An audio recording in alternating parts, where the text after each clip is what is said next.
Donc c'est vrai qu'en 1984, on est entré la même année à l'école du KGB, à l'Institut Andropov. On s'est rencontrés avant parce qu'il m'a interrogé en 80 quand j'étais étudiant. Mais ça, vous achetez mon livre pour le lire.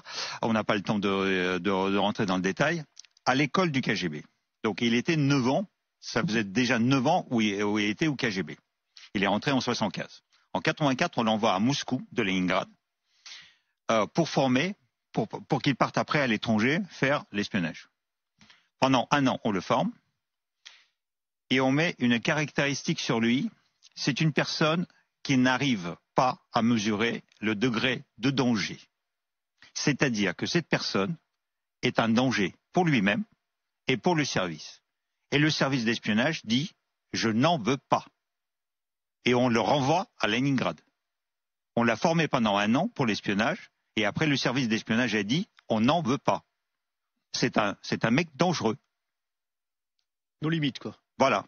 Alors, il a pourtant fait une belle carrière. Non, pas du tout. Il a raté sa carrière. C'est ce que je viens de vous expliquer. Il a raté sa carrière. Donc, il a été renvoyé à Leningrad. Après, comme il y avait le général qui dirigeait la représentation officielle du KGB en RDA, c'était un ancien de Leningrad. Donc, il faisait de temps en temps venir ses anciens territoriaux en RDA, donc il a fait venir en RDA. Là non plus, il n'a pas fait d'espionnage. À Dresde, il habitait dans un immeuble de Stasi, avec pancarte Stasi, on lui a donné le laissez-passer de Stasi, donc il faisait de contre-espionnage.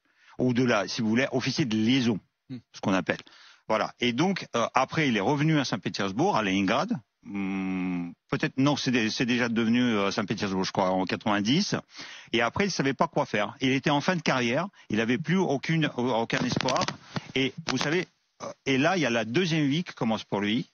Il se rencontre avec son ancien professeur de droit à l'université de Leningrad, c'était Sobchak, qui est devenu le maire fraîchement élu, démocratiquement élu pour la première fois dans l'histoire de cette ville. Et il devient son conseiller. Et là, ça le lance dans la politique, il grimpit les échelons, après il passe à Moscou dans l'administration présidentielle, après il devient directeur du FSB, après il devient Premier ministre et après il devient président.